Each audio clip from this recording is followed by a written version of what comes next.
Terça, 20 de agosto. Verso para memorizar: pois o próprio Filho do Homem não veio para ser servido, mas para servir e dar a sua vida em resgate por muitos. Marcos 10, 45. O melhor investimento. Ouça Marcos 10, 17 a 31.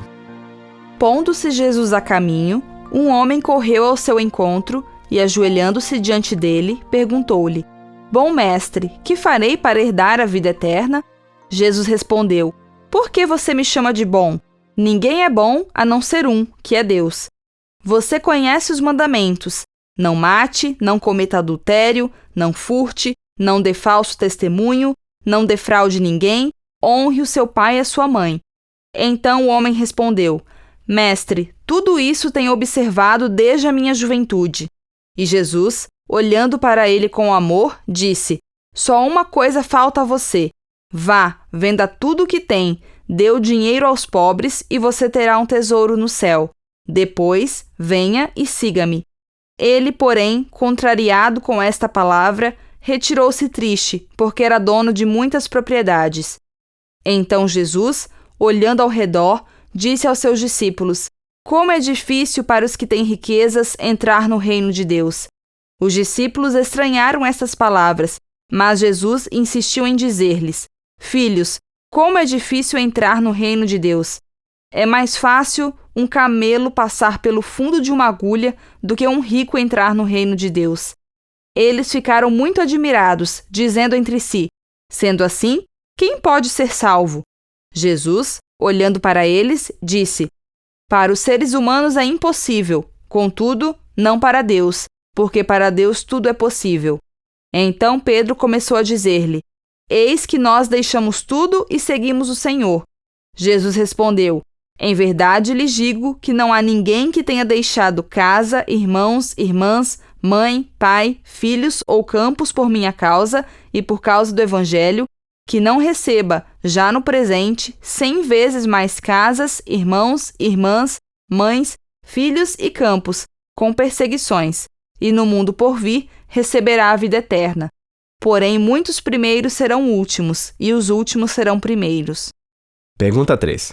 Que lições essenciais sobre a fé e o custo do discipulado para qualquer pessoa, rica ou pobre, são reveladas nesses versos? As atitudes do homem indicam sua sinceridade e seu respeito por Jesus. Ele correu, ajoelhou-se diante dele e fez a pergunta central para o destino de cada pessoa: Quais são os requisitos para herdar a vida eterna? Jesus respondeu citando a segunda tábua do Decálogo. Novamente, o homem mostrou seu idealismo ao dizer que guardava tudo aquilo desde a juventude. Dos 4 evangelhos, só Marcos observa que Jesus amou aquele homem. Há algo atrativo no idealismo do homem, mas Jesus testou a sinceridade dele pedindo-lhe que vendesse tudo e o seguisse. O homem saiu desanimado, porque tinha muitas propriedades. Ele não estava realmente guardando os mandamentos. Ele quebrava o primeiro, colocando algo acima de Deus. Suas riquezas eram seu ídolo. Jesus, então, explicou como as riquezas são sedutoras e disse que é mais fácil um animal grande como um camelo passar pelo minúsculo buraco de uma agulha do que um rico entrar no céu.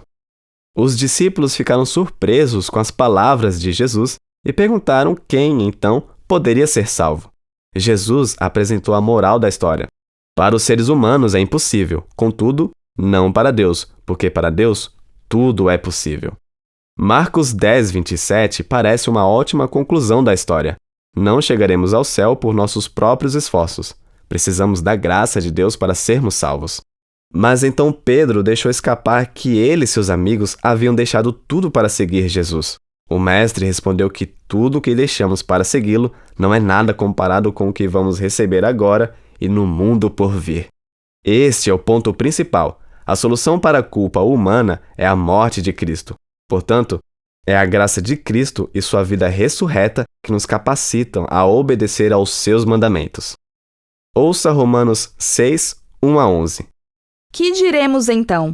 Continuaremos no pecado para que a graça aumente ainda mais? De modo nenhum. como viveremos ainda no pecado, nós que já morremos para ele?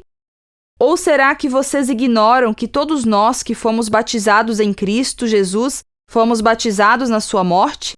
Fomos sepultados com ele na morte pelo batismo, para que, como Cristo foi ressuscitado dentre os mortos pela glória do Pai, assim também nós andemos em novidade de vida.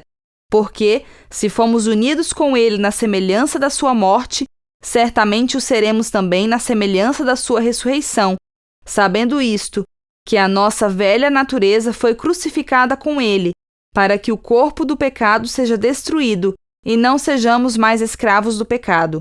Pois quem morreu está justificado do pecado. Ora, se já morremos com Cristo, cremos que também viveremos com ele. Sabemos que, havendo Cristo ressuscitado dentre os mortos, já não morre. A morte já não tem domínio sobre ele, pois, quanto a ter morrido, de uma vez para sempre morreu para o pecado, mas, quanto a viver, vive para Deus. Assim também vocês considerem-se mortos para o pecado, mas vivos para Deus em Cristo Jesus. De que modo esses versos revelam a realidade da graça de Deus em nossa vida, tanto ao nos justificar quanto ao nos tornar novas pessoas nele?